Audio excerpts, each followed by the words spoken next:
man, probably a fun fact on me is that I like to read. Like I like to read. That's a lost art nowadays.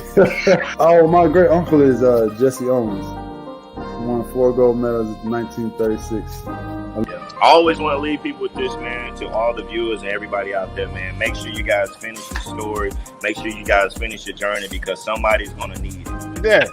All you got to do is push the back button. That's all you got to do is push the back signal. Try not to think about the future too much so you can maximize the now. Who's your favorite rap artist? Man, to be honest, it's crazy. Tupac always been my number one, right? Like he got me through so much stuff, but Lil Wayne has been in the modern day. I said, what does it really take? What does it really take to be great, Drew? And he looked at me and he was like, you really want to know?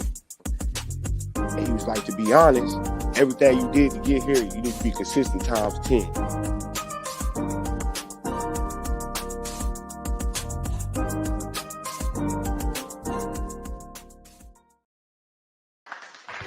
Good evening. How everybody out there doing today? It's your boy, Coach Lee. Happy Monday to you. Hope you had a good weekend. Man, we are hanging out here as always on every Monday night. And welcome to the Playcall Sheet, the off-season edition. We got the crew up in here tonight, man. Let's get them up in here first off. We're going to do a thing like we always do. Those already hopped in here, appreciate you hanging out with us tonight. Make sure you like, comment, share, and subscribe. Let's get my man. Oh, he changed his name. His name is Big Two. What's up, man? Oh, and you know what I'm saying? Big Two. I ain't scared of you, motherfucker. We the best there is, the best there was. You know, I got the pink on Hitman style. It's Monday, man. I was gonna put on the pink Hitman shades, but I didn't want to do people like that. That's for another episode in the future. You know what I'm saying? Perhaps. You know, just shout out to everybody on a hopefully great weekend. Absolutely. As getting nicer. You know, Memorial Day's hitting. You know what I'm saying? Get that long weekend coming up. Just gotta get through these 4 days, 5 days, you know, and then, you know, you can go party if you want to. But before we continue our party here at the Playcall Sheet, shout out to the brand, man, for another epic Monday that we about to chop it up, do our thing. Gotta bring the man in with a million plans. And what plans he gonna use tonight? We always got one. My guy, Chili Will, in the building. What's the word with you? Go get him, boy. It was good. I'm mad too. Got that Brady Mac drop. That shit's fire. I ain't scared of you motherfuckers. I was wondering if you're gonna catch it. Oh yeah, that's my shit. Hey, man, come in, man. I love That's it. Shout my out to shit. Bernie, man. Bernie, you on it? I don't think people realize Yeah, like there's a crazy backstory to that whole drop, which was like that crowd was like not every comedy crowd is a good crowd. Some crowds are really unruly and tough to deal with, and every comic that came up before him that night was they were booing him. And even though they had good material, for some reason that crowd just wasn't for the bullshit that night. And that was his opening line. And basically he flatlined the crowd with that line and brought him back to a zero and basically won the crowd when no one else could do it. He's like, I ain't scared of you motherfuckers. And that was it. He just set it off on him. Bernie's a legend. Rest in peace. I ain't scared of you motherfuckers. I ain't scared of none of y'all. Come through. Imagine coming out and like that's a crowd that's been killing everybody, and that's your first line just out the gate. Like, we're not doing this. That was a young Bernie too, boy. Yeah, I remember it like yesterday. He was fearless from day one. But man, how was y'all weekends, man? It was kind of quiet. Yeah, it was kind of quiet. I think Will slept all weekend. I was attacked by allergies, man. We had a rainy Saturday. We had a rainy Saturday over here in New England. So a lot of the Saturday was quiet as be. I was up early. Caught the fight, you know, and just chilled, man, for the weekend, man. That's about it. Went out yesterday to a couple outings, you know. Absolutely. What about yourself, Will? Yeah, I just survived allergies pretty much. I was just maintaining, you know, going from Benadryl to Benadryl. To the show. I had to make it for the show, bro. Yes, sir. Well, we definitely appreciate your hard-earned commitments. That morning, my terrible Celtics and actually my uncle, rest in peace, Uncle Trees. Rest in peace. Yeah. Go out. Appreciate that. Yeah, for real. But yeah, let's get into this to this madness. Absolutely, man.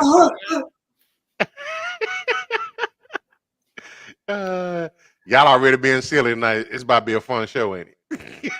Just praying Lakers won't go down tonight, man. We'll talk about it after when we air off. Man, Took, I'm about to drop some new fandom forums for us. So me and you can pick new teams. No, I know. I'm just fucking with you. The point is our teams are that bad right now. It's ugly. Hey, at least y'all made it this far. I'd rather have not to end like this. Well, new coach? We're gonna say that for Wednesday. But because of y'all, this is the most basketball I've watched in a long time, other than my squad. But appreciate it. But man, let's get up in here, man. Today, we always have the news of the day. First story for the news of the day, man. We got had some sad news that happened. I believe it was Friday, if I'm not mistaken. So real quick, where were you at when you got the news that the great Jim Brown had passed away? I was at serving my second dinner of the evening, and I seen it, and I was just like, damn. It broke me in a sense, because we know what this man not only brought to the NFL game, but just brought naturally in himself in the world. What he was trying to accomplish, what he was trying to do. You know, he never faded. You know what I'm saying? Never showed his cards. You know, but always, you know what I'm saying, was enabling people to come in. You know what I'm saying, to learn. And that was the best thing about him, man. You know what I'm saying? He never sold out. He didn't. I was mad at him. One of the best running backs in the game. When you think of hard-no running, you know what I'm saying, it kind of got me upset, because I love the running back position, and it definitely teared me up a bit. Yeah. I don't even remember where I was. I think I was just here going through comments, and I saw it in our chat, and I was like, oh man, that's crazy. Went and looked it up to make sure it was true, and yeah, sure enough. Sad story, man. Look, he lived a long life, so that part isn't. You never want to lose guys like that, but he lived a long life, and more importantly, an impactful life.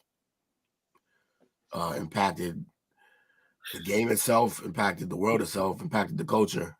So, you know, rest in peace to a legend. And Bunions. That's funny. Man, I was having a late lunch with some coworkers, celebrating a great month, and then I immediately pivoted. Man, I was like, I saw it. It came across my phone, and the first thing came to mind. I went back to nostalgia.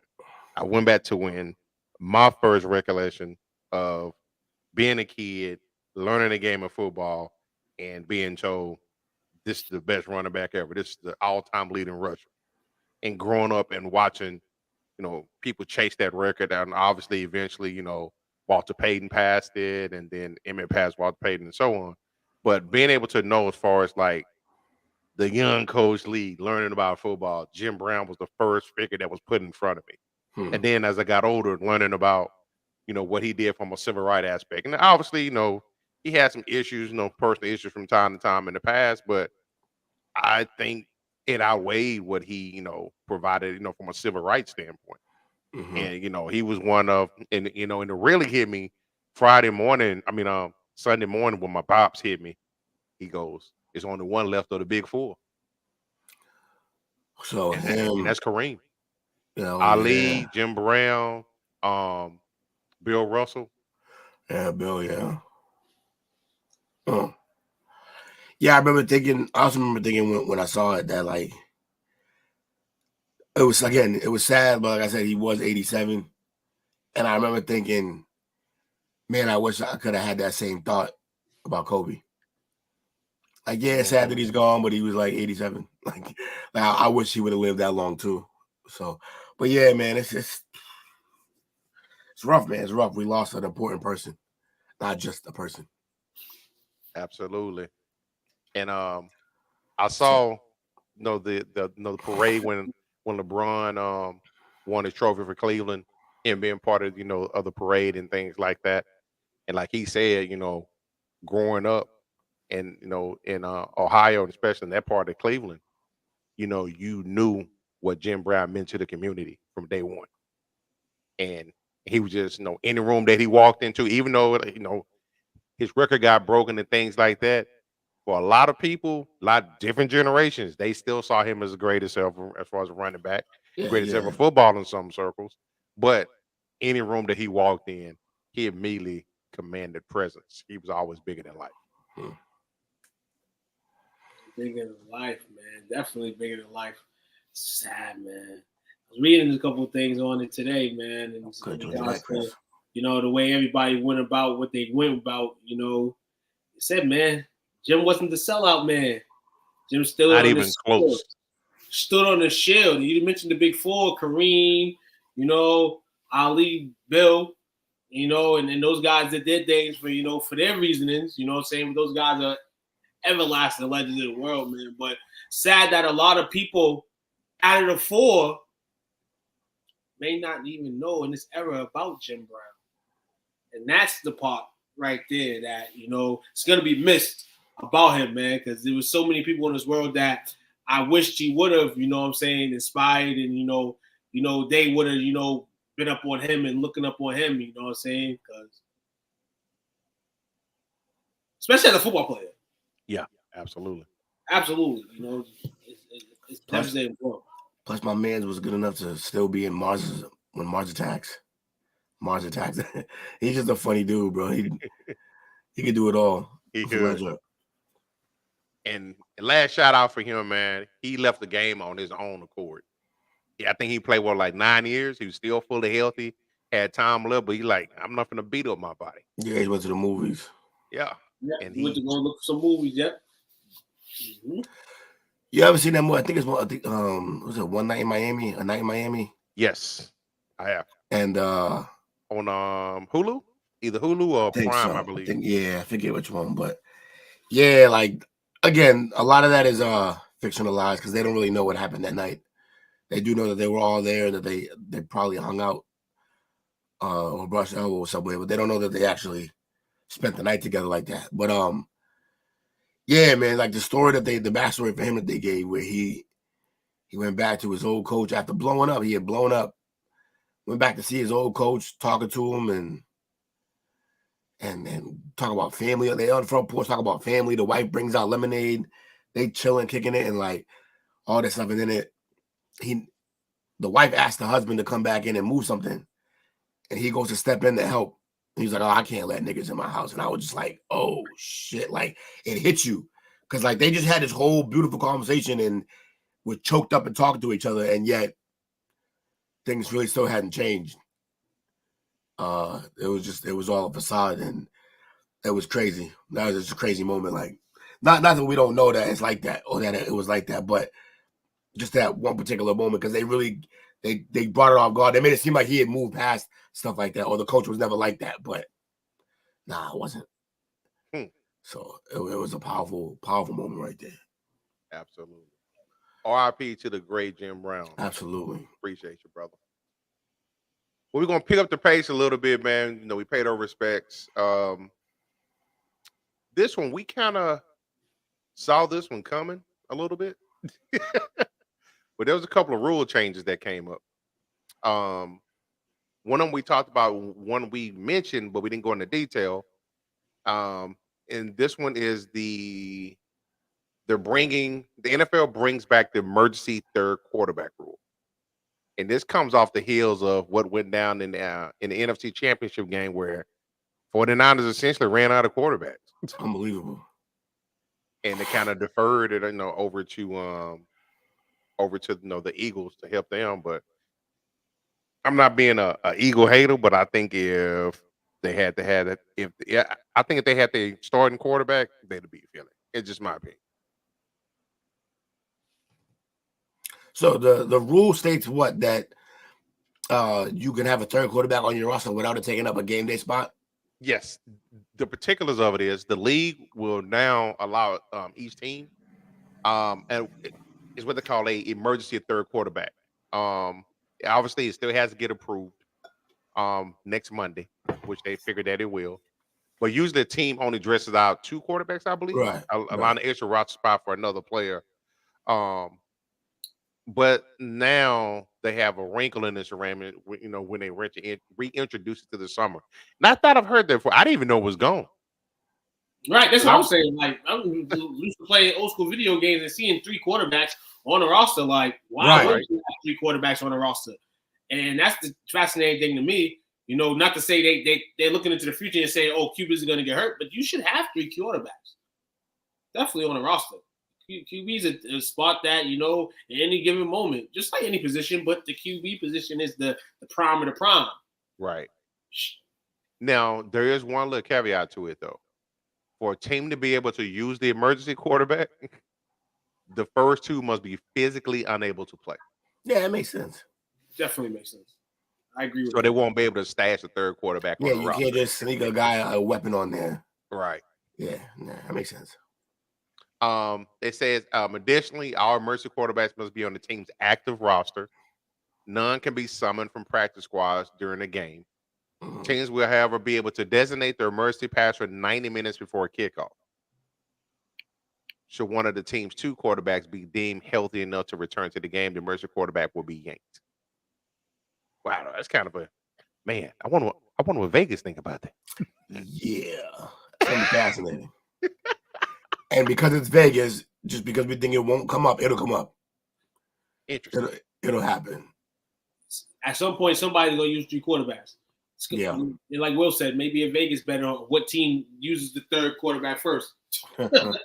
You know what I'm saying? But in all, yeah, Jake, you mentioned Patriots used 2 QBs. Didn't they have 3 last year? Or no? I think they ended up when Matt went down. Okay, then they sign Hoyer back. Okay, makes sense. Yeah. All right, making sure. Yeah, but in all, man, yeah, you should have 3 quarterbacks, man. Shout out more in there, man. Quarterbacks make a lot of money too. Shout out to Chris on that comment, man. Your 3rd string QB, easy money. Hey, QB, man, they get money, man. They get paid, and the market keeps going up. So that 3rd QB is definitely gonna see a little bit of cheddar. Got to earn his keep. Can't be sitting around there talking about I play for such and such, and never get your uniform dirty. This dude Braun just tried to throw an alley to Hachimura and hit a 3 by accident. Oh, you hit a 3? Yeah, it just went in. It was supposed to be an alley, and it just went in. That's good for me. Hit the 3, Braun. Hit the 3. It was literally an overhand 2-hand lob, and it just went in. Sorry to bring up our football show with basketball stuff. But so next we got a Thursday night flex. This is the story that we mentioned last week, I believe, where they were talking about it and kicking the idea around. But today it was officially approved, but it's only for a particular 5-week stretch of the season, for weeks 13 through 17. It makes sense. You know what I'm saying? Because in the case, I said in my last thing, I didn't really wasn't feeling it. But if you're gonna do it the last few weeks where competitiveness, maybe wanting on TV definitely, and the playoffs are rolling around and you're jogging for position, yeah, then you can bring it in, man. But I'm still not a fan, man. I want my Cowboys game being flexed, so the Cowboys better ball this year. So they and the other thing that has to that can occur is it can't be done no more than 2 games per season. So 2 games max between those 5 weeks. So your window is 5 weeks and you can only do it twice. Yeah, that's really nothing almost. You'll get a prime time slobber knocker, and you'll probably get another whack game too. The game will probably be whack, but there'll be good teams. Now, for my I guess it's kind of shot, but it's still funny. One particular team did vote against the NFL Thursday flexing schedule. The Chicago Bears. Yeah, because they don't get flexed out. Bum ass Bears. I'm sorry. They were one of 8 teams. I apologize. One of 18. It got approved 24-8. Wow. I mean, like Bears, Texans, Raiders, like. No. Wow. I see a theme here. So the Bears, the Giants, the Jets, the Packers, the Raiders, the Lions, the Bengals, and the Steelers. Oh, so they're like mostly NFC teams because they worried about getting flexed because of Eastern biased. Probably so. East Coast bias, yeah, I can see that. Because you got the Steelers and Bengals in the same division. You got the Lions and the Packers and Bears in the same division. Oh my. The Jets and then the Raiders. So 3 are from the NFC North. I was crying, y'all. Some bums. Just get it together. So just to give you an idea, the Thursday night games that will fall under those parameters. Week 13, Dallas at Seattle. Week 7, week 14, Pittsburgh at New England. Flex. 15, San Francisco at Seattle. Nah, you want that one. 16, the Rams at New Orleans. That's a Flex candidate. Flex. We already found out 2 flexes. Maybe Patriots. 3. Yeah, the Patriots Maybe 3 won. with Seattle. So I play. Oh, nah, Seattle ain't gonna be a flex. Yeah, the Patriots. Then Cleveland at the Jets. That's kind of hard. So we all agreed that the week 16, the Rams against the Saints is 1. Flex. But then those other 4, that's kind of hard. Nah, Patriots flex. We suck, bro. That's a division game, though. So what? Which means they already played one of these. They'll flex it to Sunday at 1 o'clock. Everybody will still be happy. Yeah, no one will care. Trust me, Patriots fans don't want to watch on Thursday anyway. Huh. Fair weather ass fans barely get up for Sunday. Ooh, called y'all ass out, boy. I ain't scared of you, motherfucker.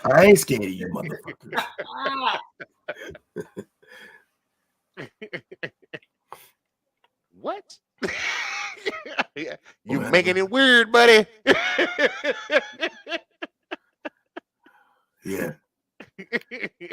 Chill out, homie. Chill out.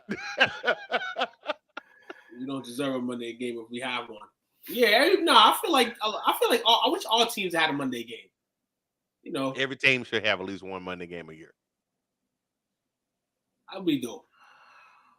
The atmosphere is different on Mondays. You know, you go to work, but you like your team plays. You know, you're like, okay, word. You know, this hopefully you're not working a night shift.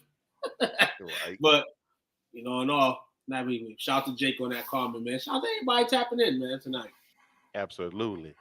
Last segment for the day. Last topic for the first segment for the day, called Nothing to See. So we talked about this one also. I think it was 2 weeks ago. The rumors that the Commanders had upset the Colts when they was allegedly were trying to coax Andrew Luck out of retirement.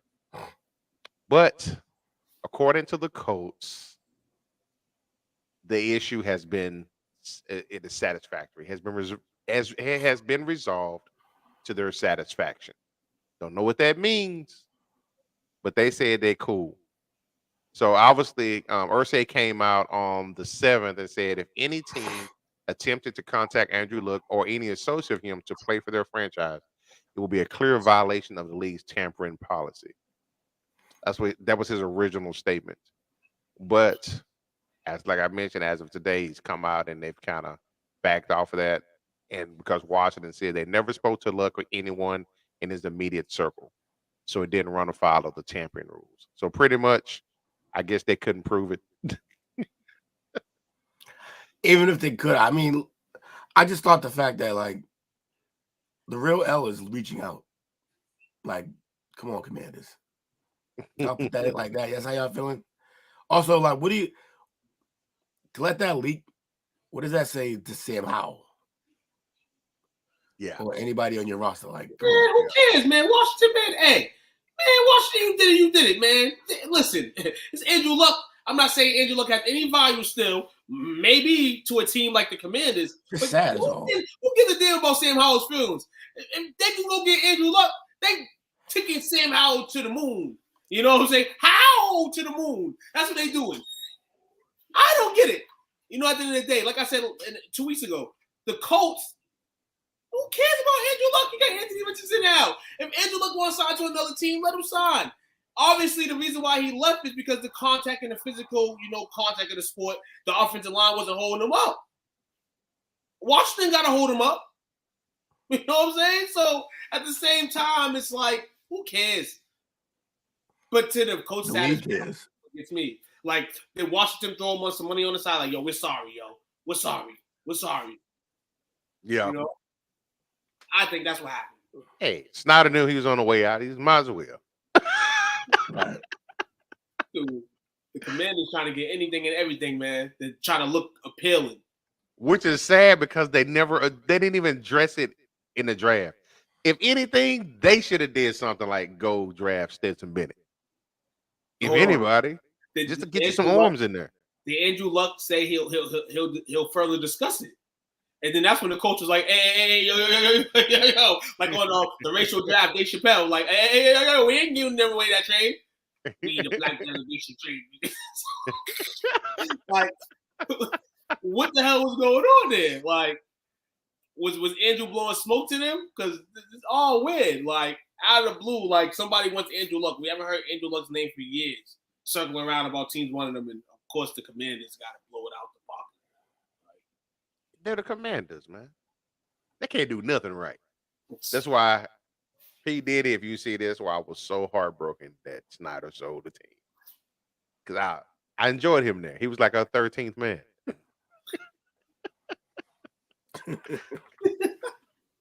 Yo, stop. But we're going to take our first break for the night. Andrew, you can come over here and roll with us, man. We want to interview with Andrew Luck. You know, watching this Andrew, man, you know, we want to talk to you about that. Don't be scared.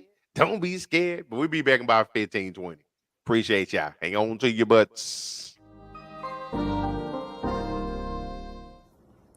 Hey, what's going on, man? It's cornerback Delvin Breaux here from your favorite team, New Orleans Saints. I just want to go ahead on and give a shout out to STWF Media for allowing me to come on and talk about my testimony, my story, and also talk fantasy football. I just want to say thank you, man, for the honor. I appreciate you, man. Y'all make sure y'all tune in tonight at 7:30 Central Time. Bro Show out.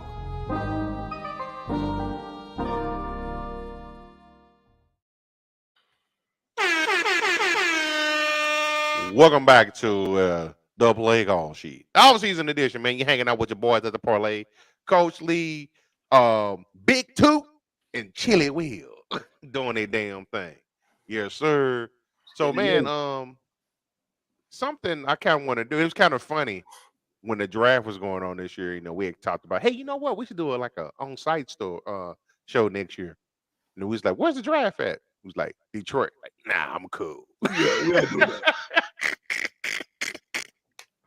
We love y'all, Detroit, from afar. From Detroit. Huh? Wrong with Detroit? BYOW, man. Bring your own water. He said he's prepared. But they got the draft for 2024, and today they announced the draft for 2025. Now, I'm interested how this is going to work because it's going to be cold up there. But the 2025 draft is going to be held in Green Bay, Wisconsin. I hate when they do this. I hate when they do like when they would randomly switch the Pro Bowl, like from Hawaii to wherever. Like, yo, all these years, these players have gotten to go to a certain place, and everybody wants to go there. Then they finally get it. They finally get their dream, like, all right, yeah, and then they change the spot. Right. And nobody want to go to damn Green Bay.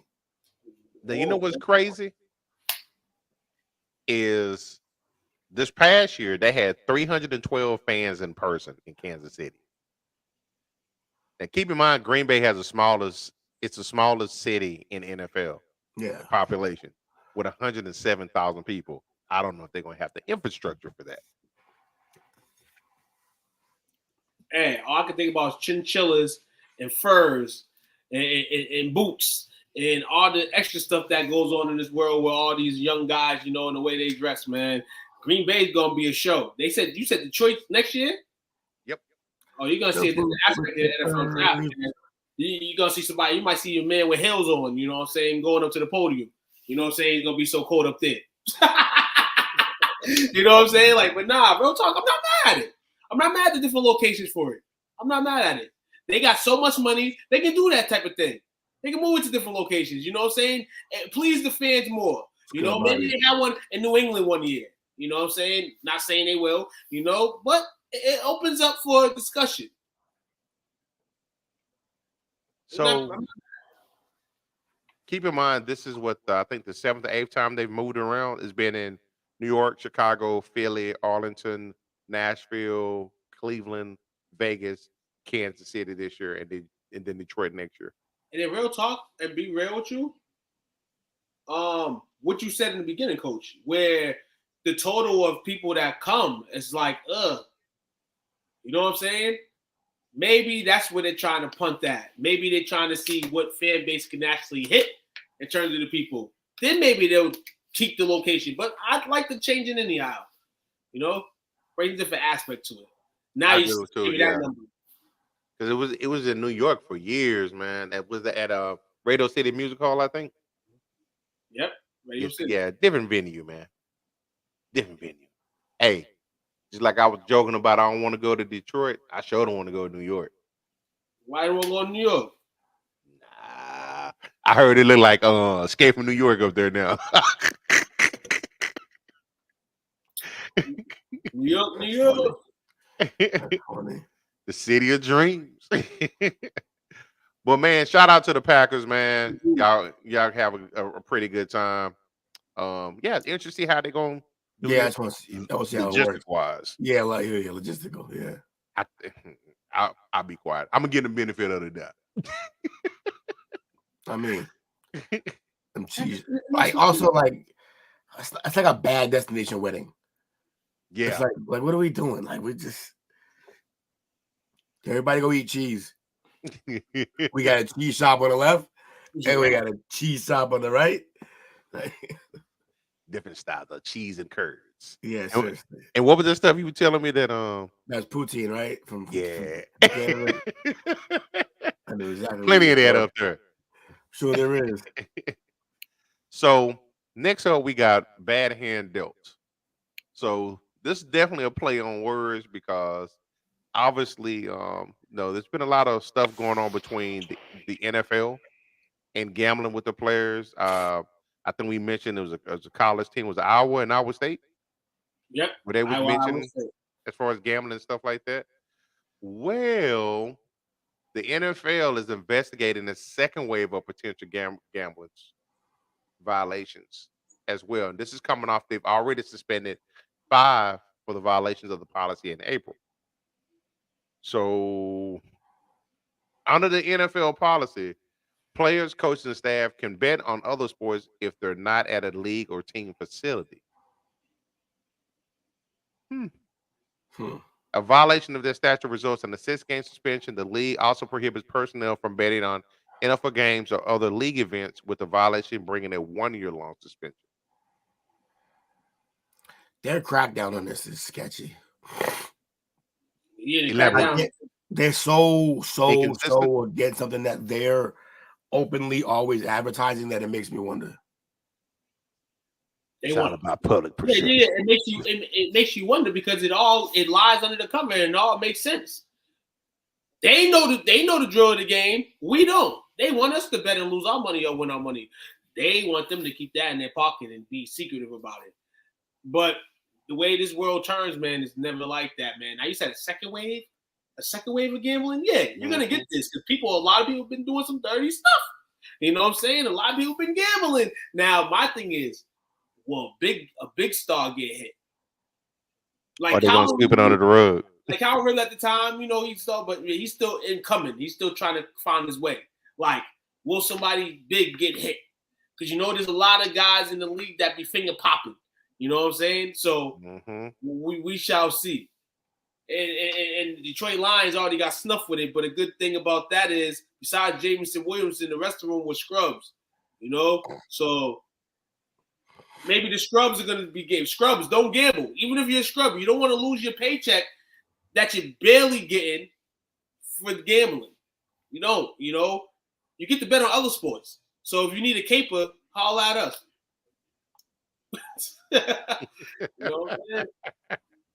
Yeah, I never understood that either. Just have somebody just call a wife or somebody and have her put, or a friend, or have them put the bet in. Too. Like, you know what I'm saying?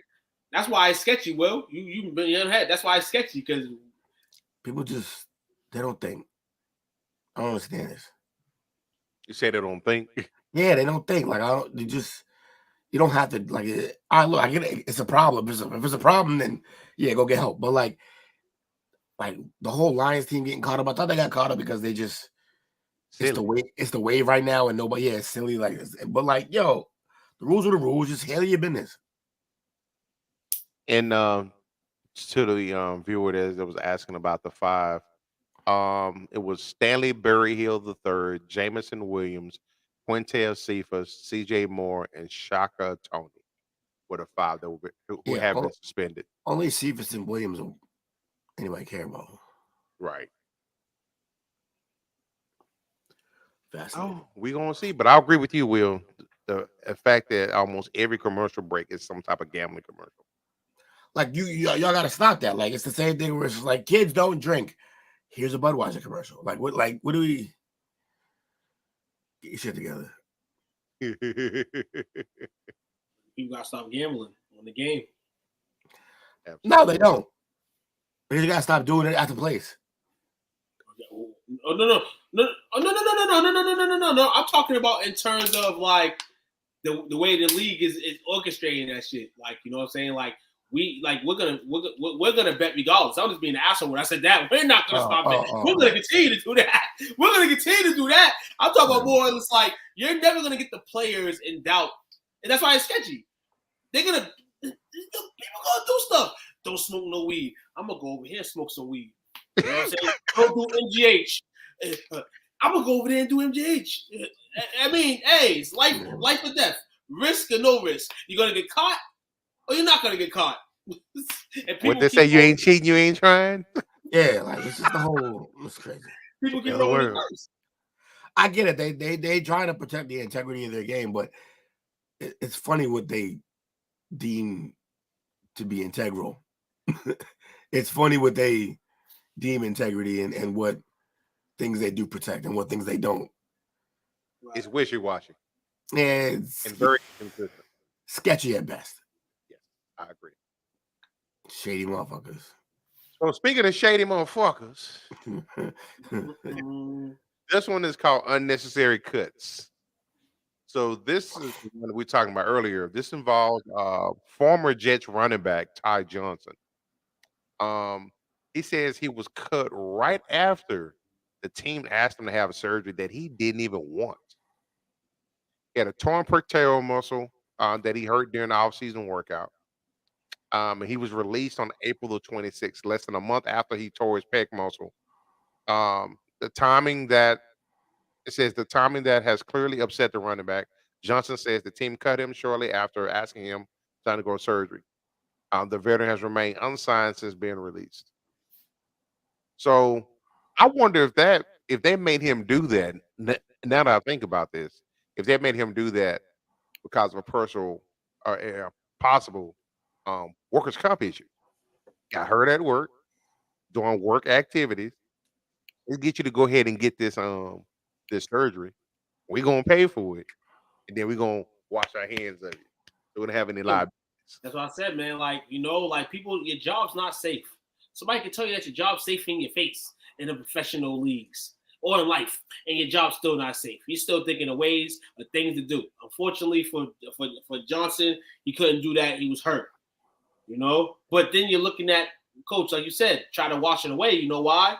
Because you have running backs. You know, you have Breece Hall coming back this year. You have Zonovan Knight.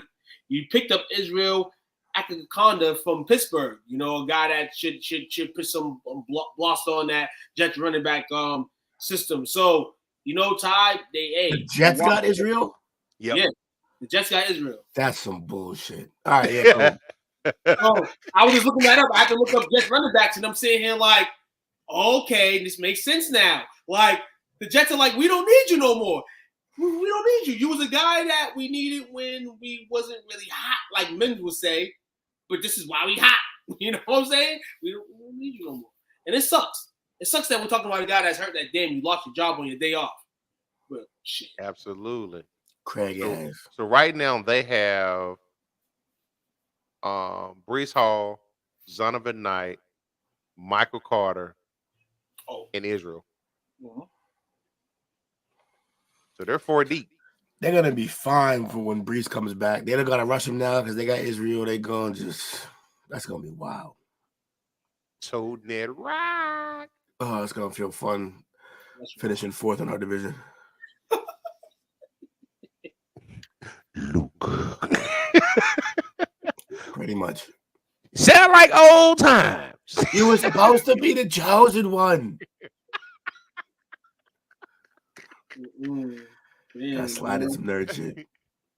But yeah, what was the stats last year? 30 attempts, 160 yards, 1 touchdown last year for Todd Johnson. That's kind of shitty though, man. But It at is, the same but- time, this is why I personally get upset when I hear people say professional athletes make too much money. Okay, are you going to stop watching the game? Are you going to stop buying jerseys? Or you can stop going to games? If not, there's money still going to come in, so the money could just simply go to the owner and nobody else. Yeah, where's it supposed to go? I hate that argument. I can't stand it because the argument's wrong. The right argument should be doctors and teachers don't make enough money. If you want to make a legitimate argument, make that argument. But don't make the argument that they make too much money because 1, you can't do what they do, and you ain't gonna do what they do, and 2, like you keep watching the game, stupid. Yeah, and it also kind of gives out the flavor that I think there's a little bit of resentment there. It is from the guy who probably tried out for the team, got cut, got beat up on the playground, or the high school star, the Marcus Duprees of the world. Yeah. Damn, you just described me. Yeah, for real, man. Like I just, this simple problems of who gets paid. But other than that, yeah, man, you can't hate on nobody's cream, man. You know what I'm saying? People get paid. You know what I'm saying? Now, but I think we also look at it different because we came up in areas where it was like, stop counting that man's pockets. Like you ain't supposed to count other man's pockets. And what you got? Not very manly. Nah. What you got over there? Yeah. That's buster activity. Yeah. Buster? Get your hand chopped off of that.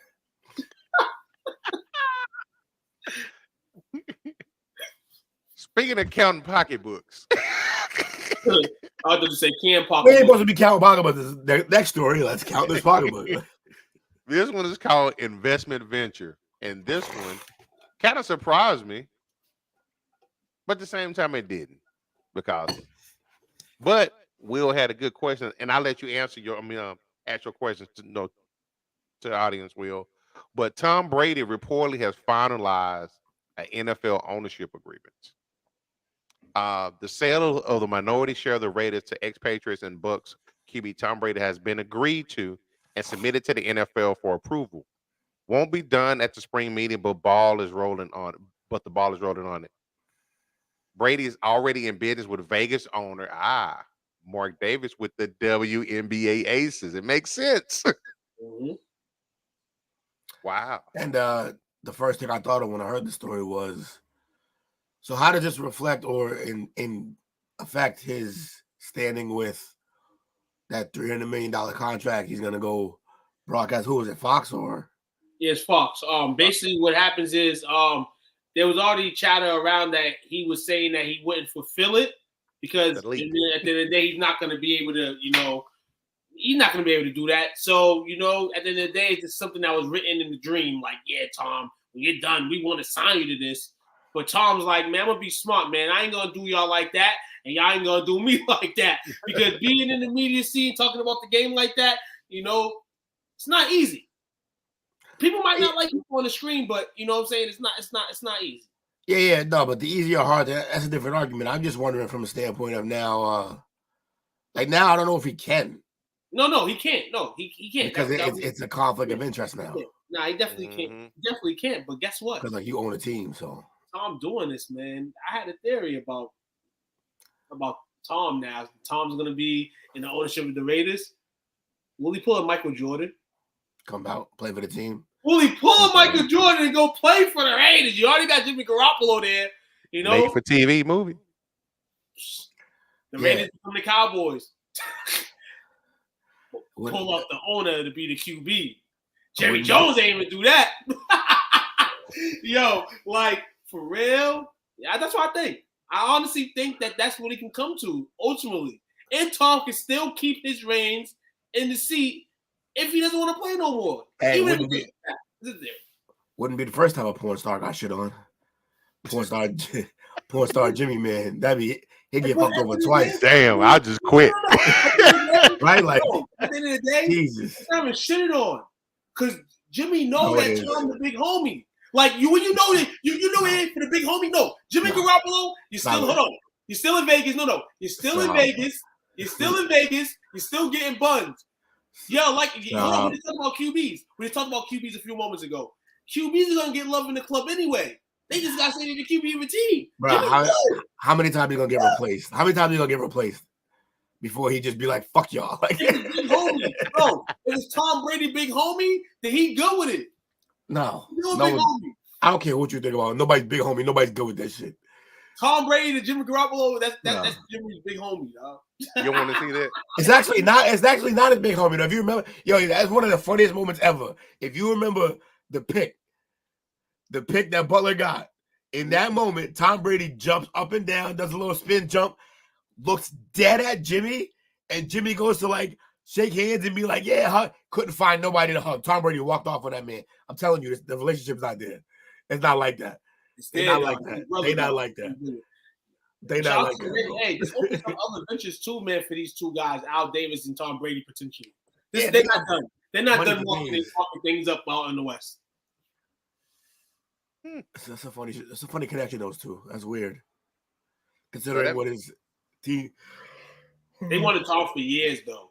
Considering what Tom did to that team, and they ain't been right since. And now they ain't. They've been shook ever since then. Yep. You remember what Dana said? Dana said that they wanted Tom in Vegas long ago. They were talking about everybody hauling the trucks. Everybody hauling the trucks to Vegas because Tom before he went to Tampa Bay. So I do like the idea, though, of the impact that y'all brought up, but it does make me think that leak that came out, I guess, about 2 or 3 weeks ago, that said that he may not take that Fox deal after all. I think somebody leaked that because they knew this was going on. Yeah. But I'd rather be, I don't know. I'd probably rather be an owner. He probably just want a little bit of time. And who's he? He's dating somebody else now. I'm trying to remember who it was. Some supermodel, I think, again, or something. No, but not model, but yeah, she's a piece. Yeah. I don't know who he's messing with, man. But I know he trying to give one of his cribs up to Kim Kardashian to rent, and people were trying to spin that off as they was in the relationship too. Crazy. Damn, man. That would be a fucking plot twist if I ever saw one. If he started fucking with Kanye Kim. West. Tom Brady meet Kanye West. Like, what could Kanye say then? He couldn't say shit. Ain't no Pete Davidson jokes for Tom, man. He ain't for that. I am a god. That would be such a plot twist, man. I almost want that to happen now. Coach Lee, Tom Brady's dating Miley Cyrus. What the hell he's not? Really? No, I doubt that. You know who that is and why he doesn't think he does. He needs to be with his kids. Yeah. I don't know if he want no parts of Kim. We need to lock Chris up. Man, y'all ready for the last break for the night, fellas? Break. Yeah, we can take it 15. Just needs more pop. Like, share, subscribe, man. You know what I'm saying? We all around the world, man. Check us out on Twitch, Facebook, YouTube. Check out our social media pages as well, man. We on the platforms, man. Absolutely. Like, share, subscribe, man. 15 and 20. Yeah. What's up, world? Kyrie Robinson, man. New Orleans Saints veteran. Hey, man, make sure you guys go check out my guy, man, STWF, the media, man. Check them guys out. Y'all want to get sports talks with players, with fans, anything like that, man, go check them guys out, man. That's the place to be if you want to talk sports. Who that nation?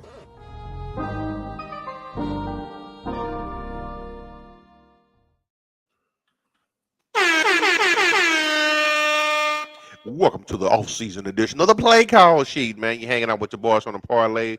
We got Big Two, Chill, Will, and your boy, Coach Lee, man, doing a damn thing. You have joined us for the last segment. I bring a little bit of energy into this motherfucker, man. Let's go and do this thing up. Yeah. Chris, you better figure it out. He's on your back, Chris. He's on your back, dog.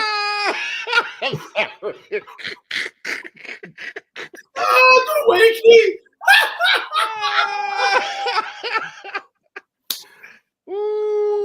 Tighten up, bro. Tighten up. Tighten up, bro. Oh, Pause. So the last thing we're gonna look at tonight, actually, I think is gonna be the highlight of the show. Obviously, Jim Brand at the top of the hour, but this is a great finale to have for tonight. This particular one, we're gonna call this one "Get Your Money's Worth."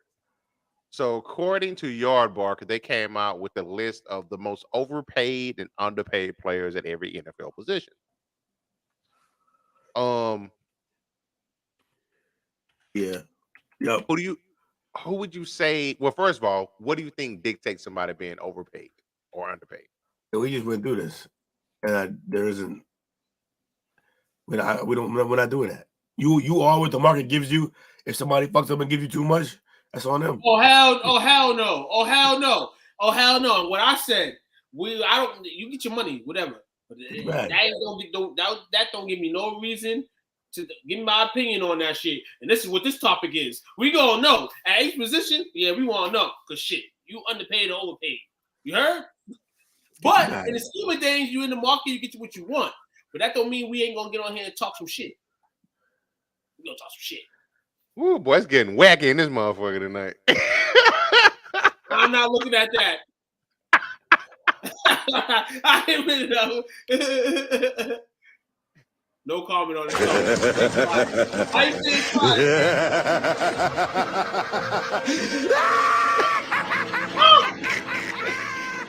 oh man. Yeah. Oh.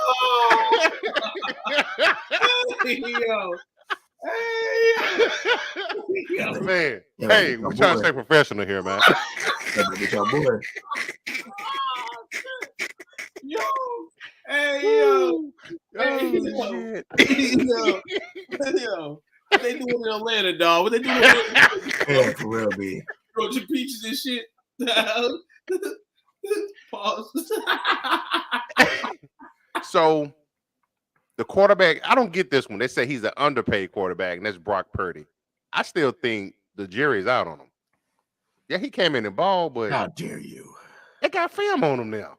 How dare you? He was lighting it up. Film, no film, lighting it up. But yeah, he had a stack team. Who knows? Who knows what that kid is? But I think he's nice. Nah, what it is with him is between here. It's not really about anything else. Like, because look, there's plenty of guys who have better arms, more athletic, and couldn't do what he was doing. True that. They had two on the roster.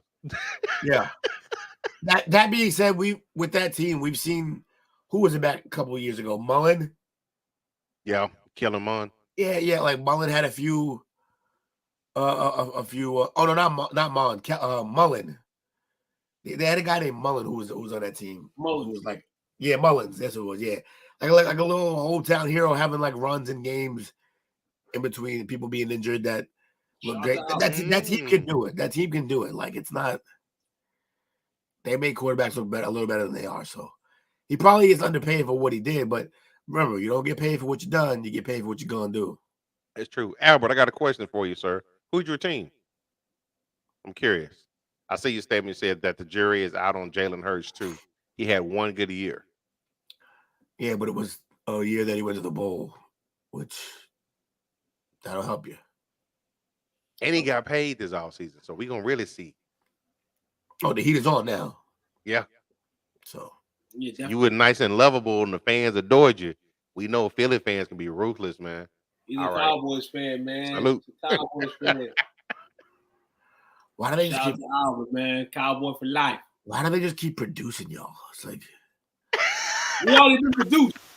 Like God, hasn't there been enough? Everywhere, baby. Internationally known. And that now, Fred and Tiffany. This is gonna be the time that now we start busting New England's ass. You gonna feel it, son. Just like old times. Lamar Jackson overpaid. Ooh. Lamar Jackson is overpaid. We shall see. So this one kind of breaks my heart. The overpaid quarterback they have, and we had a bad season, but he's still my favorite quarterback in the league, and that's Russell Wilson. He did look bad next year. But I think Sean gonna have him right. Because he was allowed to go into Denver, first year head coach that they fired during the season, if I'm not mistaken. Yeah. And he just kind of went in and ran, did his own thing. He had his own office in there for his people. And when they asked Sean about that, he's like, "Nah, we ain't got no offices for our people. Ain't no more players and family allowed." He said, like, yeah, if they want to see him, they can go to the locker room. I was like, yeah, that's gonna be different vibes. Different. That can go either way though. Either he puts up or shuts up. Either he deals with it or he doesn't. But he definitely gonna got some different vibes in it. Yeah, Russ, man. Yeah. It could have been the Sean Cosby, man. You know, he's honorable mention. But yeah, Russ has played 1 year of this contract. And yeah, if you want to say he's the overpaid guy, yes, I would agree with that right now. Like you said, Sean could paste them up this year, glue and paste them this year. Hopefully he'll have a better season. But I mean, I agree with that. I agree with Russell being overpaid. His cap hit is tied for 6th highest in the position at $22 million, but he went 4-11, which that's cool. But his QBR was a 36.7. I think we can go out there and suit him and do that. It's not good, yeah, especially with the receivers he had. It was a rough season. It was a rough season for him, man. It was a change of reality. Like you need that, like for guys like Russ, who've been so humbled in the league and everything's came to you, not on a silver platter, but everything's came to you, you know, for where you was drafted and all that. You need this. And I hope last year was a good knock for him. You know what I'm saying? Hopefully this year, you know, you can get back to let's ride it. You know what I'm saying? For real. Yeah, I like Russell Wilson. I don't want Russell Wilson to fail. You know? Russ cook. I want him to cook. I want Russ to still keep his status over there. You know what I'm saying? And not only for the black power, but just because, you know what I'm saying, I respect Russ. Fair enough. He got the most light-skin energy, though. So, next position is running back. Underpaid running back, Isaiah Pacheco from the Chiefs. Absolutely. He's set to make less than $900,000 this season, and is looking to capitalize on the season, which he finished with 960 yards from scrimmage and 5 TDs. I don't like this list. This list shouldn't include rookie deals. I don't think it did. I totally agree with you, sir. Made no sense. And that's what it's looking like so far. The first two been like, yeah, every so far the 2 underpaids are rookie deals. And you don't know who they are yet. Yeah, rookie deals for 1 season too. Yeah, it's crazy. Crazy. It might come in and tank the next 2 or 3 years. You know why running backs don't get paid that much? Because they could easily be exposed to not be as good as they were because it all depends on the line. And B, because they die easily. And I don't mean actually die. I mean like they get injured and they fuck off. Like it's just okay. So this is what I'm telling you. You just made the illest point. You just said, you know, rookie. Most of these guys are probably gonna be on rookie deals. We talk about underpaid. This is why we have to chat about these motherfuckers that are overpaid. Because there's a lot of motherfuckers that are overpaid, and we talking about it. Like, you know what I'm saying? Like, this is some gospel right here. So I agree with y'all. No rookie should be on the list because it's evident. Of course, they're underpaid. They're rookies. They're fucking rookies. Right. Their pay is slotted. Like, what can they do? Right. Like, Will, you have a good first year as a rookie. You can't go to the table and be like, I want to extend it. I want more money. Like, your deal was 4 years. Get out of here. Get out of my office. Can't do it. Now, this next guy on the overpaid side of it, I guess he's a running back. I don't think he is anymore. It's an emergency running back. And that's Cordell Patterson with the Falcons. No, he's still his most recent stint is a running back, but they say he's overpaid. Yeah, at age 32, he'll count $5.5 million against the cap. Yeah, but the motherfucker does everything. That's what I'm saying. Yeah, I don't. Obviously, you know they got the rookie, in Robinson this year. They had the rookie last year, so they count. He's an emergency, but again, you got to count for where he's at on the field. He's going to return punts. He's going to return kicks. He's going to play slot. They literally didn't throw to Kyle Pitts because of him, basically. Yeah. Because they were too busy running the ball with him. Taysom Hill should be on this list somewhere up and down. If you go, No, Taysom Hill will be the tight end on this list for sure. I'll be shocked if he's not. Throw this list in the trash. Yeah, I agree with you, man. It's not wrong at all. Like everything about this list is horrid. For wide receiver, they have Underpaid Amon-Ra St. Brown from the Lions. Again, still on a rookie deal, but at least with this one, he's played a few years. So maybe you could say they could have restructured by now, I guess. But again, it's a rookie deal. This list makes no sense. He was a former 4th-round pick. Now he has 2,000 yards over the last 2 years, and he counts just 1.1 mil against the cap. It's a good deal. He earning his money. He won't be able to play after this season. No. After this season, this season he'll probably end up being one of the more overpaid guys. Yep. Now, this overpaid wide receiver should not be a surprise to anyone. Michael Thomas from the Saints. Yeah. He is no longer the highest paid wide out of the NFL, but his cap hit is over $14 million. Still puts him in the top 10. He's been able to stay healthy over the last 3 seasons, including only 3 games played last year. And that's hilarious. You remember all that hype everybody had at the beginning of the season? Michael Thomas back. He healthy. Hey, no, he ain't. To Unc's credit, Unc was like, nope. Yeah, Unc knew what time it was. Nah, he ain't ready. See, I can't trust him. Which makes the 14-win thing even crazier. Ain't gonna get that over 2 seasons, but I digress. Look, I'm saying, I finally figured it out though. He said 14-3. He meant 14 wins over 3 seasons. 3 seasons. It's clear now. I'm watching it. My. Underpaid tight end. Chig Okonkwa? Don't nobody know him, so no. From the Titans? The answer's no. They was thrilled by what they saw on his rookie season. The 4th-round rookie emerged late in the year, finished with 32 catches for 450 yards and 3 touchdowns. He will count as just under $1 million against the cap this season. Another rookie. Yeah, this list is trash. And on top of that, he actually he got paid more than Amon St. Brown, or like the same amount as Amon, and he's only been 1 year. I guess he's doing fine. Whatever. He's not underpaid. He's doing fine. Overpaid tight end Will Disley. Disley got it from the Seahawks. His contract is a real head scratcher. He account $9.2 million against the cap. He shares tight end duties with Fant. What about Jonnu Smith? Who that? What about Jonnu Smith, the old Patriots bum who we overpaid? Or what about Taysom Hill? How's he not on there? He should. Well, I don't know. This guy's kind of got a good case. Taysom Hill do a lot of stuff. This dude here, 34 catches, 349 yards, and 3 touchdowns. His quarterback is a revival Geno. All right, I get it. Whatever. They got some stud receivers. Yeah, the tight end. What is his name?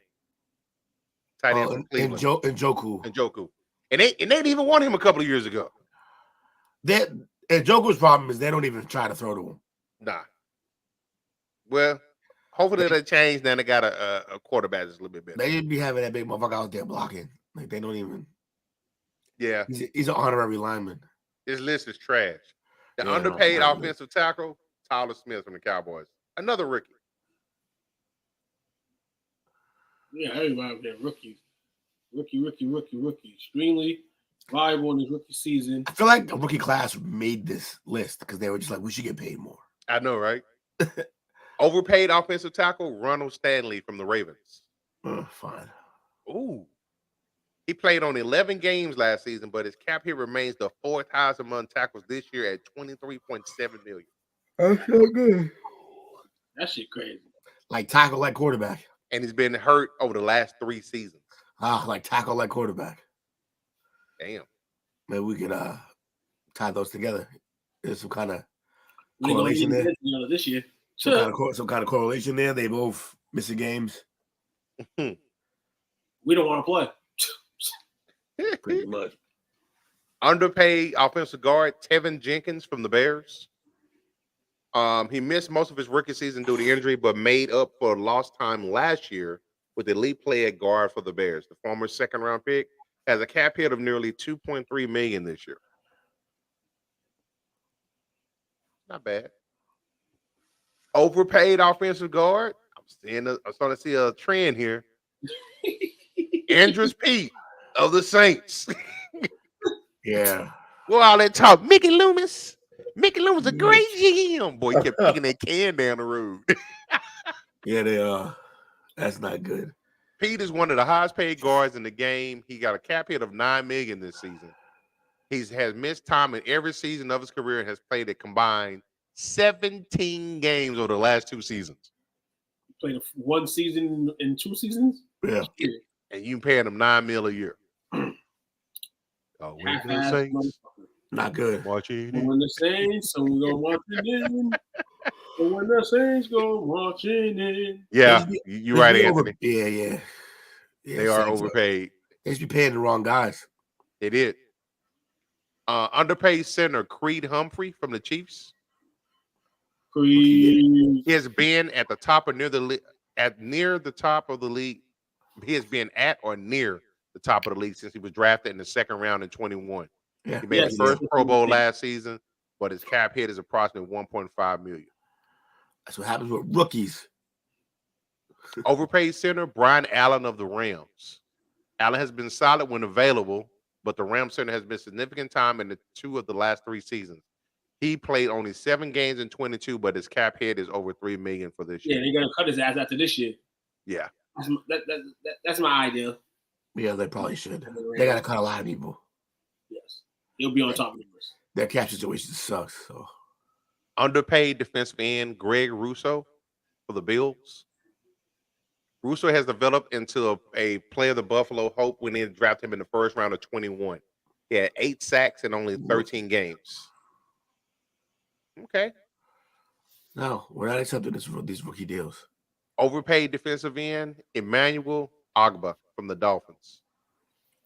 Ogba would like to forget 2022, playing only 9 games due to injury and recorded just 1 sack. But he's a $17 million cap hit. That's rough. That's rough. That's definitely got to swallow. I got to be honest. I'm kind of feeling that rookie shouldn't be on this list. That's obvious. But also, I don't think injury should be on this list either. Nah. Yeah, Michael Thomas deserves to be on this list because he's still getting paid. Yeah, Thomas got injured. Okay, let me reiterate. Like a one-time injury or a 1-year injury. Okay. Well, maybe but like he was, Mike Thomas is like perennially injured. He's every year he's injured. So I understand that guy. Underpaid defensive tackle Devon Hamilton from the Jags. He saw a nice uptick in his snaps last year. He finished with 46 tackles and 2.5 sacks. He's a 4th-year player. Some say snacks. And he's a $3.9 million hit. Not bad. He's doing fine. Solid.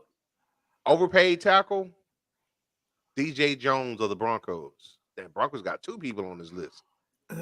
Never paid Jones like an elite defensive tackle when he was brought over from the 49ers last year. But the other returns aren't great. He only had 34 tackles and 2 sacks in 15 games, and his cap hit is $13 million this year. That's not good. Underpaid outside linebacker Michael Parsons. This is not going to be on here very long because he's about to back the truck up to him. Yeah, he about to own partnership in the team. Parsons' payday will come soon enough, but until then, he will remain one of the most underpaid players in the NFL as an elite pass rusher. He's been an All-Pro in both of his NFL seasons, total 26.5 sacks, and he is a $4.7 million cap hit. Yeah, the Patriots will pay him when he comes to town. Overpaid, they got 3 players on here, and this was kind of funny to me. Randy Gregory of the Broncos, overpaid outside linebacker. So the Broncos have 3 players on here. Yeah, because they had that offseason when they thought they were going to tape everything together with Scotch tape. Gregory struggled in his first season away from Dallas with only 2 sacks in 6 games while missing most of the year due to injury. His cap hit is $16 million this year. Nope, he didn't know what he was doing. You know what he was doing? Oh, yeah. Yeah. Oh, yeah. He was in Denver. Why not? Look at his lips. Look at his lips in the picture. Look at his lips. And the only reason I said that about him, I just don't like the way that he left. He talked shit on the way out. Oh, we know the story, Coach. Oh, yeah. Underpaid linebacker Nick Bolton. Underpaid inside linebacker rather Nick Bolton of the Chiefs. He balled in the Super Bowl. Definitely did. He was one of the heroes of the Super Bowl for the Chiefs, as well as a team captain throughout the season. He recorded 180 tackles and 2 sacks during the season. Good Lord. It's a lot of work. It's a lot of work. That means like just being it. Well, he's an outside linebacker? Inside. Oh, I'm about to say. How the fuck do you get that many as an outside? I'm about to go nuts. But that means that what's his Randy name? Gregory, Frankie. Randy Gregory. What's my guy up in front of him? Chris. Oh yeah. That means he's keeping him clean. He's taking up all that up there, and he's just roaming sideline to sideline. Yeah. Where it should be. He only counts 1.6 million this year. Overpaid inside linebacker Kenneth Murray of the Chargers. The run defense and inside linebacker have been a problem for the Chargers recently, and Murray's struggles are part of the reason. The former first-round pick could lose snaps to Eric Kendrick this season. Is Kendrick from the Raiders? Yeah, I think so. But his cap hit is over 4.1 million this season. Man, that's a blow, man. Because I liked him coming in, but like you said, man, he hasn't shown consistency. And then losing his spot potentially. Oh, Eric Kendrick, he used to be with the Vikings. That's what I thought. Yeah, the Vikings. Yeah. Okay. The light skinned guy. Yeah. Okay. Did he play with Dallas or no? No, that was Barr. Anthony Barr. Barr. Yeah, Anthony Barr. Viking. Underpaid quarterback. I'm sorry, on the underpaid cornerback is another rookie, Tariq Woolen. He's I think even UTEP, isn't he? So. Woolen was a revelation for the Seahawks as a rookie from the 5th round, making the Pro Bowl and finishing 3rd at Defensive Rookie of the Year balloting. He led the league with 6 interceptions, coming into his own at corner. His cap hit is less than $1 million. That's not fair. He's a rookie. He got Sherman written all over him. He got faster. Yep, faster, definitely. Overpaid cornerback J.C. Jackson of the Chargers. He didn't even play last year. Called it. That's why. The Chargers made Jackson one of the highest paid defensive backs in the NFL last year, but the first year was a nightmare. He played only 5 games due to multiple injuries, and his cap hit is $17 million this season. And his baby mama had him up in Fall River in the child support court. Well, we're going to pull out a game. Patriots fans, why didn't we pay J.C. Jackson? We don't pay none of our players. We're not loyal. We should have paid J.C. Jackson. He's a bum. Underpaid safety, Kyle Hamilton of the Ravens. He was the top pick of the 22. He was the Ravens' top pick last year. Another rookie. The whole list is rookies. Yeah. There's like I think in the whole thing you did, only 2 of them were out of their first year, and they were still rookie deals. Right. Overpaid safety, Jamal Adams. Yeah. Yeah. Jamal, where have you He's been? one of the most overpaid safeties like ever, not just like right now. Is he? Yeah. Is he?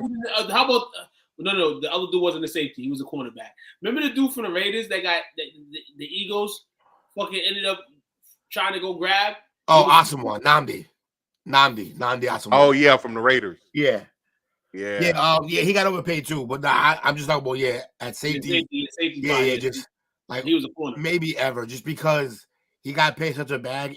And the reason why I say he's ever also is because maybe somebody else got paid more and didn't do what they're supposed to, but it was very clear that even before they paid him, that he couldn't do shit in the passing game, that he was just a run-stopping safety. And sure enough, you can pass all over that man. So they got exactly what they paid for, and they paid too much for it.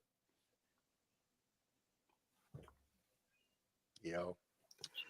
Adam sucks.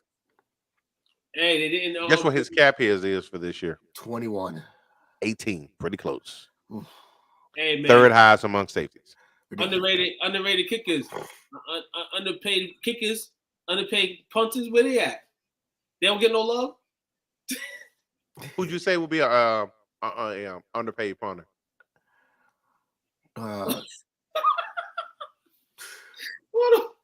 Name 3 punters. How about we play that game? Yes. Matt Hunter, and I'm just gonna say that's a name. Sounds about right. Oh, remember the leg kid who got charged for the rape? You know he beat that, right? So yeah. He threw the fuck out the motherfuckers. He better. Turned out he wasn't even there. Yeah, he wasn't there. That's crazy. Wow. Imagine having your life turned upside down with one of the worst things you can be, and you weren't even there. And what pick was he in the draft? He's a pretty high pick, right? Yeah, he was a high pick. He had his nickname. Right? He had his nickname. Yeah, like the leg or something like that. Yeah. He had a nickname and all that. He was gonna be elite, and this girl messed up his career. That girl should never be able to show her face ever in this world again. No, like she should be prosecuted for that herself. Yes. So I actually have the punter's salaries here. Do you now? Michael Dickinson of the Seahawks makes $3.6 million. Jack Fox of the Lions makes 3.5. Tress Way of the Commanders 3.4. Oh, Panthers, okay. Lakers up 15.5. Anger of Dallas makes $3 million. I'm not lying this time. It is. No, I'm not happy. Oh, okay. We still got to chop up 3 games. Yeah, not happening. Sorry about that. Nah, it's all good. Tressway. What do y'all think about those? Highest punters make 3.6. Right? Say again. Wait. Tressway used to play for the Commanders, right? Uh-huh. Yeah, that's why his name sounds familiar. We used to beat the shit out of him in the fucking NFCs. Very not bad. I mean, I thought they would be worse. Get your bags. That'd be like $1.5 million. Now, kickers might be a different story. Who do you think the highest rated kicker is? And he should be. Tucker. Tucker. $6 million. Yeah. He earns every bit of that money. I would wonder who the next top real kicker would be, because all these field goal kickers suck to me. That's just me being honest. Supposedly that guy that is at Washington. I'm sorry, the 49ers drafted out of Michigan. He must be nice, right? Yeah. We'll see what happens. They liken him to Tucker. But Tucker, hey, it's not just because he's a Longhorn. Nah, he's clutch too. He was clutch even when they played the Alabama that year when they beat Nebraska in the Big 12 championship game. He came in and iced the kick under pressure. Yeah, he's nice. Matt Gay of the Colts makes $5.6 million. Too much. Myers of the Seahawks, $5.2 million. Bass of the Bills makes 5.1, and Boswell of the Steelers makes $5 million. Boswell's my guy. Boswell got the worst job in football. He's kicking his ass off. Well, people don't understand when you kick in Heinz Field, it's the worst because one of their end zones has a wind tunnel problem. Yeah. Is that the one that's going out to the bay? Yeah, and it catches winds in the worst way. Like, you don't even want to kick. It's a terrible place to kick. Hey, two names I'm pretty sure that you familiar with. I'm surprised they are still kicking. Zerline and Nick Folk. Greg the Leg and Nick Folk, yeah. Nick Folk's terrible. Didn't Folk play for Parcells? Yep. Nick Folk played for he just played this year too with the Pats. Yep. He's old, man. He's old. How old is this guy?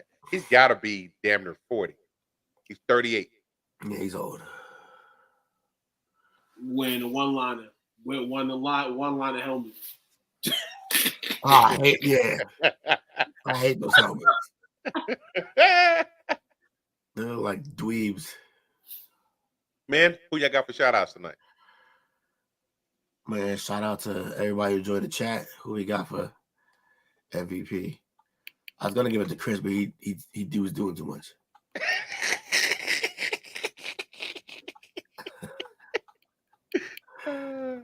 Yeah, but I still got it. Chris wins it. I ain't handing him the trophy though.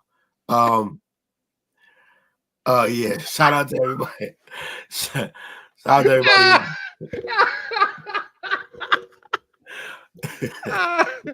Man, y'all cutting up tonight, man. My guy. What's y'all going about? He's a fool. Chris, you're a fool, man. Y'all having fun, man. Y'all having fun. Shout out to the chat, man. Shout out to everybody who joined us tonight. Appreciate y'all. Shout out to the brand. Shout out to you fellas. I feel like y'all carried tonight. My energy was a little low. I sure hope you get better, fam. Yeah, I'll get there. You know. Shout out to the brand, man. The world's always attacking me. The allergies, man. Shout out to everybody, man. Nah, Will's just feeling sick right now because the Lakers are gonna have more wins than the Celtics in the conference finals. That's why he's feeling sick right now. I don't care. Look. At the end of the day, we won't gonna be watching the finals together. Nah. Wednesday, I'm gonna light your ass up. If the Celtics lose tomorrow, I'm lighting your ass up on Wednesday. You could if you want to, like, because that night while you're lighting me up, you're gonna be losing yourself. So it's not a big deal. Nope. But it's gonna be even more reason to light your asses up. No. But shout out to the brand. Shout out to all you guys. Appreciate you, Chris. Tuesday, as you know, man, Chop Up Show, man. So tune in. Tuquan will be on and on next week's Top Up Session. I got one more game, fellas. Victor Wanyama is about to become a guarantee tomorrow, man. As we will have the #1 draft pick. And last game of the season, and then I'll be back. Good luck. Hey, did you win last week? Y'all won?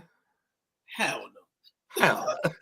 Oh, you had a good hype going on before the game. Oh, his live video or something like his team, the Juggernaut. And then after the games, he'd be like, "Yo, we don't win no games." Nah, man, I'm the hype up, man. I'm making hype that we gonna win by 20, and then I don't end that way. I'm a good hype man, though. You need to go the other way, maybe. Go the other way, maybe you'll win a game. Shout out to Chris, Jake, Bernard, Bobby, Anthony, Albert, Smoke, Marie, and Frankie. If I forgot anybody, my apologies. But we always appreciate y'all hanging out with us, man. Shout out to you fellas, man, especially you, Will, man. Yeah. I know you're under the weather tonight. Speed of recovery. Yeah. Shout out to my brother, too, man, holding it down. We're going to miss you tomorrow. Can't wait till you get back next week because we miss you on the Chop Up. Absolutely. I got a topic after topic, baby. He had to cut and call them spades. Topic after topic. But man, we definitely appreciate y'all. Make sure you tune in tomorrow at 7:30. We're going to start on time tomorrow because we love some chickadee chop up, as my man says. But yeah, man, another good show. What y'all got? Rest in peace, Trees. Rest in peace. Most definitely. Go Thank Celtics. y'all very much. And Jim Brown. Go Celtics. Psych. Make sure you like, comment, share, and subscribe. We out this bitch. Lakers.